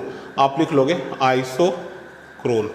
Line joining the points in a map having equal time of travel of surface run off is called isochrone. Okay, और जैसा कि मैंने आपको पहले बता रखा है, isohyets, isopleths, isopluvial and this is the isochrone. ठीक है, तो यहाँ पर एग्जैक्टली क्या होगी, बराबर बराबर कंट्रीब्यूशन बराबर बराबर समय पे मिल रहा है, तो हाइड्रोग्राफ हमारी यहाँ पर ऐसे सिमेट्रिकल हो जाएगी। ठीक है, देखिए इस तरीके से, this is time of occurrence of peak and this is TS and this is base period of the hydrograph that is TV. So we can write TPK is equal to TS is equal to TB by 2, right? So this is symmetrical. This is symmetrical. अभी मैं लिखवाऊंगा, अभी आप ऐसे catchment को fan shift catchment बोला जाता है, fan shift catchment. अब यहाँ देखिए आप, यहाँ पर ये ट्राइब्यूटरीज स्मॉल साइज के हैं, ये जल्दी जल्दी इनको ज्वाइन कर रहे हैं। ठीक है, ये जल्दी जल्दी ज्वाइन कर रहे हैं इसको, फिर इसके बाद इस ट्राइब्यूटरीज को ज्वाइन करने में ज़्यादा समय लगेगा। अल्टीमेटली पानी को निकलना तो यहाँ आउटलेट पे है, तो यहाँ पर एग्जैक्टली क्या होती है, more number of tributaries will join early, hence peak discharge will gain early. इस तरीके से पिक डिस्चार्ज हमारा यहाँ पर पहले ही आ जाएगा। सो this is unsymmetrical, right, and this is TPK and this is TS and TPK is less than TB by 2. This is TB. यहाँ पर आप लिख सकते हो दिस इज अर्ली पीक। अब यहाँ पर देखो आप,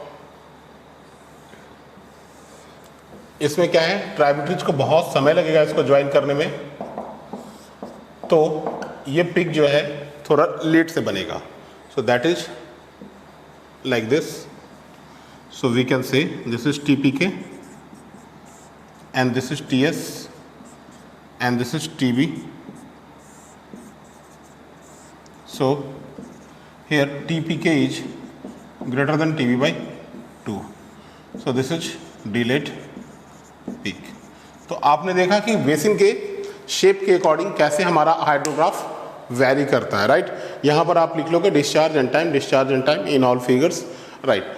तो देखिए एक्चुअली क्या है, बेसिन के शेप को हम लोगों ने 2 तरीके से आइडेंटिफाई कर रखा है, you know, fan shift catchment and firm leaf catchment. तो यहाँ पर आप लिखोगे fan shift catchment and firm leaf catchment, fan shift catchment and firm leaf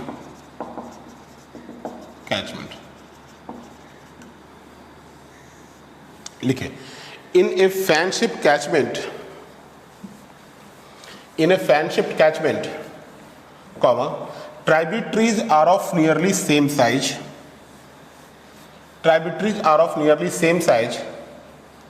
hence time of flow is nearly same, tributaries are of nearly same size, hence time of flow is nearly same and it is smaller. Hence time of flow is nearly same and it is smaller, whereas in a firm leaf catchment, tributaries are of different size,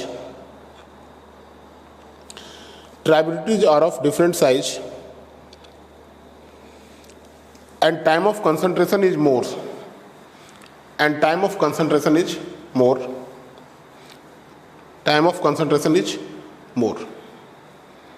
full stop. Fan shift catchment gives greater runoff.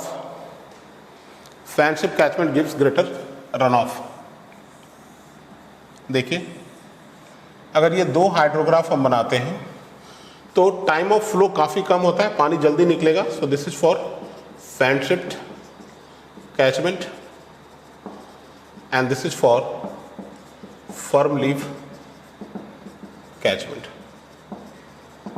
Right, fan shape catchment and form leaf catchment लिख लेंगे आप, बहुत ही important point है ये।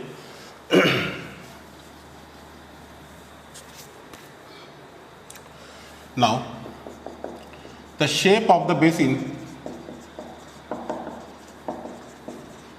Is expressed by a term which is known as first form factor and second is compactness coefficient. The shape of the basin is expressed by a term which is known as form factor and compactness coefficient. पहला लिखेंगे form factor, F F, ये कोई standard notation नहीं है, बस मैं use कर रहा हूँ। फॉर्म फैक्टर ये होती है average width of catchment divide by axial length of the basin. Average width of the catchment divide by axial length of the basin. तो जैसे मान लो ये कोई कैचमेंट है, तो ये एक्सियल लेंथ एल हो गई और ये विड्थ जो है आपकी यहां पर आप ले लो इस तरीके से बी ऑफ एवरेज। चलो मैं ऐसे लिखता हूं, average width is equal to V. तो इस कैचमेंट की एरिया जो होगी वो B into L, approximate use करो, रेक्टेंगल समझ के निकाल लो एरिया। और विड्थ हर जगह वैरी कर रही है, तो ये एवरेज विड्थ हो गई हमारी। बट इसको कैलकुलेट कर पाना थोड़ा सा डिफिकल्ट होता है, और कैचमेंट की एरिया और मेन स्ट्रीम फिक्स होती है। हर किसी को पता है कि river Ganga is the main stream of India whose length is 2510 kilometre. तो मेन स्ट्रीम की लेंथ जब भी हम कैचमेंट फाइंड आउट करते हैं तो मेन स्ट्रीम की लेंथ ऑलरेडी अवेलेबल होती है और एरिया भी अवेलेबल रहता है। बट एवरेज विड्थ हर जगह फाइंड आउट कर पाना काफ़ी डिफिकल्ट होगा, क्योंकि चैनल की शेप हमेशा चेंज होती रहती है। तो एग्जैक्टली यहाँ पर क्या होगा हमारा बी बाई एल, इसे हम लिख देंगे बी को A by L divide by L. So that will be equal to a by l square. So therefore form factor is equal to a by l square. तो इस form factor के term में भी हम catchment को represent करते हैं कई बार, राइट। तो देखोगे a by l square, channel की लेंथ अगर बहुत ज़्यादा है तो फॉर्म फैक्टर की वैल्यू कम होगी, और चैनल की लेंथ ज़्यादा होने का मतलब है वाटर लॉगिंग कम होगी, पानी आराम से ड्रेन होगा, इट्स गुड। तो अब यहाँ पर आते हैं दूसरा compactness coefficient. Compactness coefficient CC, compactness coefficient CC ये होती है perimeter of the basin divide by circumference of the circle whose area is equal to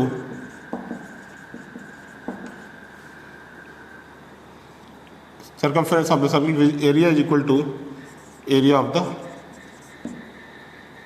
basin. ठीक है, तो देखो ये हो गया हमारा बेसिन और ये होगी सर्कल, इसकी रेडियस आर है, बेसिन की एरिया ए है। So area of the basin is equal to area of circle as per the definition. तो एरिया ऑफ बेसिन अगर ए है तो A is equal to pi R square. So it is called perimeter of the basin, P divide by circumference of the circle is how much 2 pi R. और यहाँ से आप are की value लिख सकते हो root under A by pi. So ये हो जाएगी P by 2 pi root under A by pi. So P by 2 into root under pi A. So therefore compactness coefficient is equal to P by 2 into root under pi A. ये हो जाएगी हमारी compactness coefficient. तो इस तरीके से हम basin के शेप को रिप्रेजेंट करते हैं। ठीक है, आइए तीसरा फैक्टर देखते हैं हम लोग।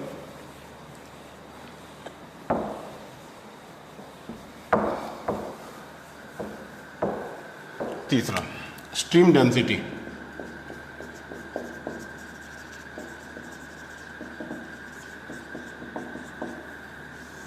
स्ट्रीम डेंसिटी जो होगी it is defined as the ratio of number of streams of all orders divide by catchment area. It is defined as the ratio of number of streams of all orders to the catchment area.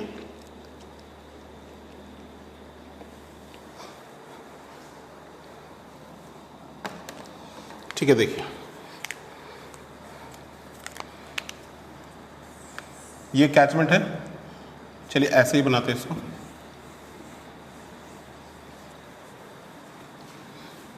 चलिए एक छोटा सा example लेते हैं firm leaf catchment का। ये लीजिए, ये फर्म लीफ कैचमेंट है, ठीक।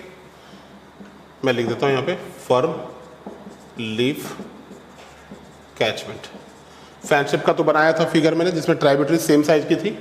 तो देखो यहां से ये पहली ट्राइब्यूटरीज निकली ऐसे, फिर ये इसको ऐसे मिल गई और ये ऐसे जाके इसको ज्वाइन कर ली। तो दिस इज ऑर्डर 1, इनकी भी ऑर्डर 1 है लेकिन इनकी ऑर्डर अब 2 हो गई है, ठीक है। And this is of order 3। तो ये सारे स्ट्रीम्स के ऑर्डर होते हैं। So number of streams of all orders, जितने भी स्ट्रीम्स के ऑर्डर होंगे divided by catchment area, that is called stream density. तो अगर मान लो कि हमारे पास 2 कैचमेंट है इस तरीके से, ठीक है। तो देखो स्ट्रीम डेंसिटी अगर तुम इसकी निकालोगे तो क्या आ जाएगा, 2 बाई एरिया, एरिया तो सेम ही है। और यहाँ पर स्ट्रीम डेंसिटी निकालोगे तो 1 2 3 4 5 डिवाइड बाई एरिया। तो स्ट्रीम डेंसिटी का ज़्यादा होने का मतलब क्या है, कैचमेंट हमारा नीट एंड क्लीन रहेगा, यानी कि क्या होगा, यहाँ पे वाटर लॉगिंग नहीं होगा, पानी आया और पानी आराम से निकल गया। So large value of stream density will represent the less water logging here, because entire water will drain in a very short period of time. So stream density की वैल्यू ज़्यादा होना हमारे लिए अच्छी बात है, राइट। आइए नेक्स्ट फैक्टर पे आते हैं। हाँ, एरिया चेंज नहीं होगा क्योंकि हम किसी पर्टिकुलर कैचमेंट का ही कंसिडरेशन करते हैं, करेक्ट। जिस कैचमेंट, जैसे मान लो ये कैचमेंट मुंबई का है 1995 का, और ये मुंबई का ही कैचमेंट है 2020 का। ये मॉडिफाइड कैचमेंट है और ये पहले का कैचमेंट है। तो यहाँ पर आइए नेक्स्ट देखते हैं हम लोग drainage density. This is drainage density, D.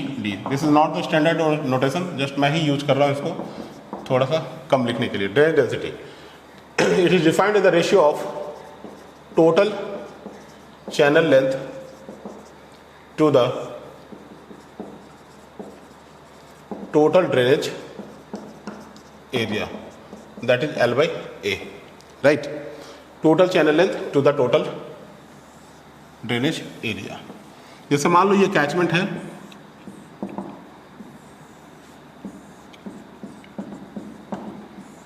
ये है, इसकी लेंथ 2 किलोमीटर है, इसकी 5 किलोमीटर है।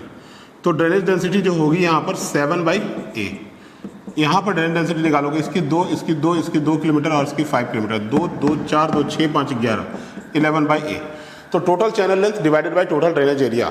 आप एरिया चेंज मत करना इसमें, क्योंकि एरिया उस कैचमेंट की फिक्स रहेगी। मैं पहले भी बोला, अभी बोल रहा हूँ, ये पहले का कैचमेंट है और ये मॉडिफाइड कैचमेंट है।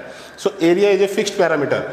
एल की वैल्यू इंक्रीज करेगी तो डी की वैल्यू हमारी इंक्रीज करेगी, एरिया की वैल्यू इंक्रीज करेगी तो डी की वैल्यू, ऐसा हो ही नहीं सकता कि डिक्रीज करेगी या कुछ। ये टर्म सी बिल्कुल बेकार टर्म है, ऐसा डिफाइन ही नहीं होता। इंडिया की पॉपुलेशन डेंसिटी मान लो 1997 में जो भी थी, अभी भी पॉपुलेशन डेंसिटी निकालोगे तो पॉपुलेशन डेंसिटी का फॉर्मूला वही है और इंडिया का एरिया वही है, 3.28 million square kilometre. Area change नहीं हो सकता हमारा। So area is a fixed parameter here, right. Only length of channel change होगा हमारा। नेक्स्ट फैक्टर है हमारा 5th, अर्बनाइजेशन। सो मैं एक ग्राफ भी बना देता हूँ यहाँ पर, आप देखिए। अगर ये इस तरीके से ग्राफ बनाए तो अगर ड्रेनेज डेंसिटी ज़्यादा होगी तो पानी जल्दी निकलेगा हमारा, यानी कि बेस पीरियड कम होगी। So this is for high D and this is for low D. Stream density भी ज़्यादा होगी तो पानी जल्दी निकलेगा हमारा, so high stream density and this is for low stream density, right. अब चलिए इसमें ही एक चीज़ को और इंट्रोड्यूस करते हैं हम लोग। 5th फैक्टर है अर्बनाइजेशन। Factor number 5, urbanisation. आप इसका डेफिनेशन लिख लीजिए। The literal meaning of urbanisation is to clean the river basin. The literal meaning of urbanisation is to clean the river basin for easy drainage of water. The literal meaning of urbanization is to clean the river basin for easy drainage of water। तो देखिए, अगर मान लीजिए कि जैसे कोई भी catchment पहले था, अब पहले रिवर बेसिन बहुत क्लीन थी, लेकिन अब क्या है, क्लीन तो थी बट उसमें हमने बहुत ज़्यादा कंस्ट्रक्शन कर दिया, तो रिवर बेसिन को हमने क्या किया, जाम कर दिया। अब पानी अच्छे से पास नहीं हो सकती, तो ये वाला अर्बनाइजेशन यहाँ पर नहीं चलेगा, वो तो स्ट्रक्चरल अर्बनाइजेशन हो गया। अर्बनाइजेशन का मतलब हो गया कि रिवर बेसिन को पूरा क्लीन रखो आप। तो रिवर बेसिन को क्लीन रखोगे तो क्या होगा, पानी बहुत जल्दी पास हो जाएगा। पानी जल्दी पास होने का मतलब क्या है, बेस पीरियड हमारा कम होगा, और बेस पीरियड कम होगा तो पीक डिस्चार्ज हमारा ज़्यादा होगा। So this hydrograph is for after urbanization and this is for before urbanization. This is for before urbanization, right? तो ये सारे फैक्टर्स थे हमारे जो कि डायरेक्ट रन ऑफ हाइड्रोग्राफ को अफेक्ट कर रहे थे। अब एक छोटा सा मेथड है, it is not for GATE exam and in fact it is not for engineering services also, but एक बार 2017 या 2018 में इंजीनियरिंग सर्विसेज में पूछा है, तो देख लेते हैं थोड़ा सा। हम लोग लिखेंगे SCSCN method for estimation of direct run of volume. लिखिए आप इसको, SCSCN method for estimation of direct run of volume. लिखिए SCS stands for SCS stands for Soil Conservation Services of USA. SCS stands for Soil Conservation Services of USA, right? And CN stands for curve number. CN stands for curve number. It is an application of water budget equation. Water budget equation. It is an application of water budget equation. तो देखिए क्या होता है, water budget तो mass conservation है, तो यहाँ से लिखेंगे from mass conservation principle. From mass conservation principle. देखो बहुत ही कम चीज़ों को इसमें कंसिडरेशन किया गया है। तो सबसे पहले इनफ्लो जो है हमारे पास वो क्या है, प्रेसिपिटेशन। ठीक है, प्रेसिपिटेशन इज द इनफ्लो। पानी जब हमारी कैचमेंट में गिरेगी तो सबसे पहले क्या होता है, इंटरसेप्शन लॉसेस होते हैं हमारे, इनिशियल लॉसेस। तो that is the initial losses IA। उसके बाद कुछ पानी हमारा क्या होता है, इनफिल्ट्रेट हो जाता है, दैट इज कॉल्ड F। बाकी जो बचा वो रन ऑफ हो गया। तो यही हमारा हो गया वाटर बजट इक्वेशन। मास में एक पर्टिकुलर टाइम के लिए, मान लीजिए एक दिन का लिया है तो एक दिन, डेल्टा टी टाइम का लोगे तो डेल्टा टी टाइम का होगा। So P is equal to IA plus F plus Q। P is equal to total precipitation, IA interception losses, F is equal to total infiltration, Q is equal to total run off, right. तो अगर मान लो कि soil की जगह पे हमने पूरे catchment में समझ लो टाइल्स लगा रखा है, तो क्या कुछ इन्फिल्ट्रेशन होगी क्या? ये एक आइडियल केस हो जाएगा हमारा कि इन्फिल्ट्रेशन बिल्कुल जीरो हो जाए। तो इन्फिल्ट्रेशन जब बिल्कुल ही जीरो हो जाएगा तो पूरा का पूरा जो होगा वो क्या होगा, रन ऑफ होगा, और वो रन ऑफ जो होगा वो मैक्सिमम रन ऑफ होगा। तो यहाँ पर हम कहते हैं maximum potential run off, that is maximum potential run off is equal to P minus IA। जब ये F जीरो हो जाएगा तो जो रन ऑफ होगी वो मैक्सिमम पोटेंशियल रन ऑफ होगी, that is P minus IA, right. तो यहाँ पर हमने क्या किया है, एक ग्राफ बनाया है इस तरीके से, देखो this is Q, that is the run of, and this is P minus IA, that is the maximum potential run of, and this is F, that is the infiltration, and this is the maximum potential infiltration. तो किसी भी जगह की जो maximum potential infiltration होती है वो S है, तो S को मैं लिख देता हूं maximum potential infiltration, and it is obtained by curve number CN।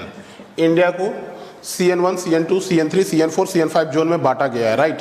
तो एग्जैक्टली क्या है कि आप उस कर्व नंबर को देखोगे तो पता चल जाएगा कि जोन CN3, जैसे मान लो जो भी जोन है CN3 में, उस जोन की इन्फिल्ट्रेशन कैपेसिटी कितनी होगी। तो जैसे उधर वाला जोन जो है, जो राजस्थान साइड वाला है, वो सैंडी सॉइल है, उसकी इन्फिल्ट्रेशन कैपेसिटी ज़्यादा है। उसके बाद जब इधर दिल्ली से आप यूपी साइड में आते हो तो उसकी इन्फिल्ट्रेशन कैपेसिटी थोड़ी कम होती है। उस तरीके से जोन्स में उनको क्लासीफाई किया गया है, CN1, CN2, CN3 जोन में। तो इस कर्व नंबर से मैक्सिमम पोटेंशियल इन्फिल्ट्रेशन की पता हमें चल पाएगी। अब यहाँ पर देखो, हम लोग इस ट्रायंगल की प्रॉपर्टीज को यूज करके क्या करेंगे, ये ट्रायंगल जो है बड़ी वाली और ये जो ट्रायंगल है, ये दोनों सिमिलर एंगल ट्रायंगल है। तो हम लिख सकते हैं Q/P-IA is equal to F/S। ठीक है, तो यहाँ पर आप इसको रखो इक्वेशन 1, और IA is equal to lambda times S होती है, ये lambda times S। This is equation 2। So solve equation 1 and 2। Q is equal to P minus lambda S whole square divide by P plus 1 minus lambda into S, ये आ जाएगा। Lambda constant होती है हमारे यहाँ पर, ठीक है, lambda is equal to constant. But as per SCSCN 1969, lambda is equal to 0.2 for small catchment. Lambda की वैल्यू हम 0.2 लेते हैं स्मॉल कैचमेंट के लिए।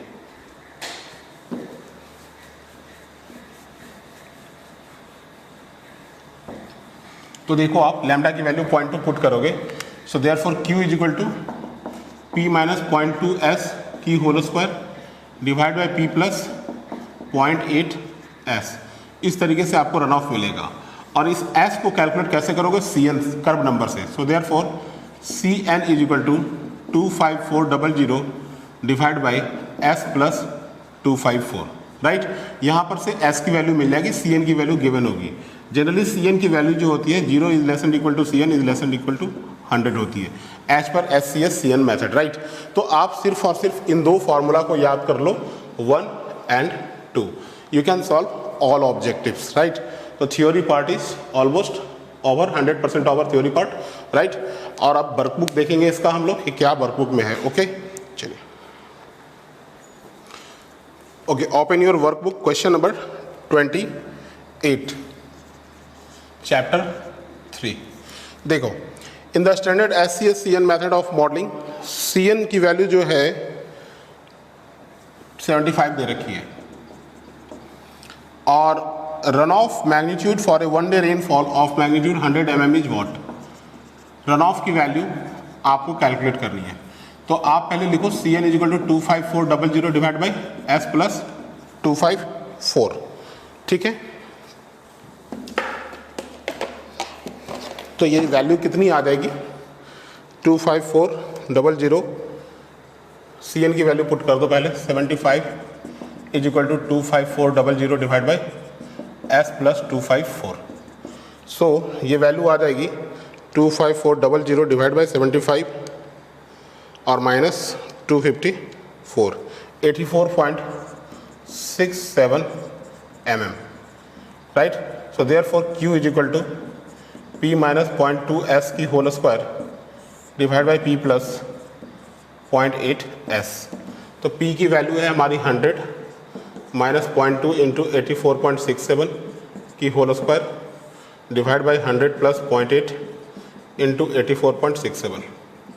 सो this is 100 minus 0.2 into 84.67 is equal to this, a square is equal to this, divide by 100 plus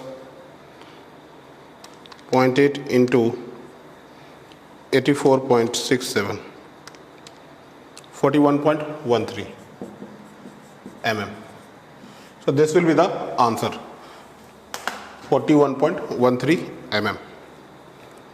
You can check, so that is approximately 41 mm. Right, so answer is C.